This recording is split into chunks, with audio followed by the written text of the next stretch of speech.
আসসালামু আলাইকুম প্রিয় দর্শক, কেমন আছেন সবাই? আশা করি সবাই ভালো আছেন, সুখে আছেন এবং সুস্থ আছেন এবং আল্লাহর অশেষ রহমতে শান্তিতে এই পৃথিবীতে বসবাস করছেন।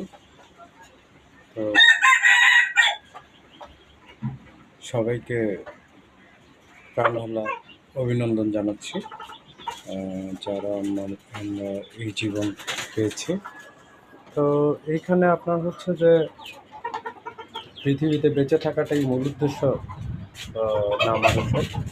আর বেঁচে থাকার কারণটি হচ্ছে হওয়া উচিত যে সৃষ্টিকর্তার উদ্দেশ্যে, আল্লাহর উদ্দেশ্যে। আল্লাহ রাব্বুল আলামিন আমাদেরকে সৃষ্টি করেছেন তার এই সুন্দর পৃথিবী দেখার জন্য এবং তার আনুগত্য স্বীকার করার জন্য। সে আমাদেরকে কী কী নিয়ামত এই পৃথিবীতে রেখেছে সেগুলো আপনারা সবাই দেখছেন নিজ চোখে।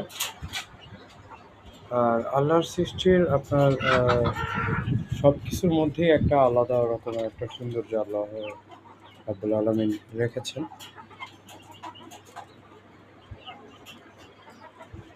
প্রত্যেকটা জিনিসে আলাদা রকমের একটা সৌন্দর্য থাকবে।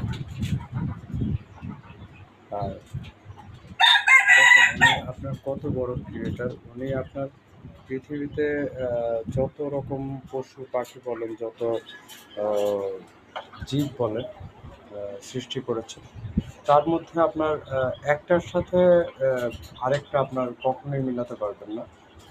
এক একটা জীব এক একটা এক এক রকম। সো আপনারা চিন্তা করতে পারেন হঠাৎ করে এরকম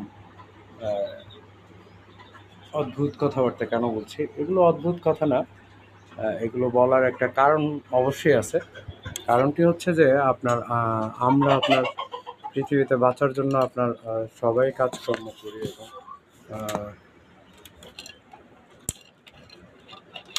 সবাই ভালো থাকার জন্য চেষ্টা করি।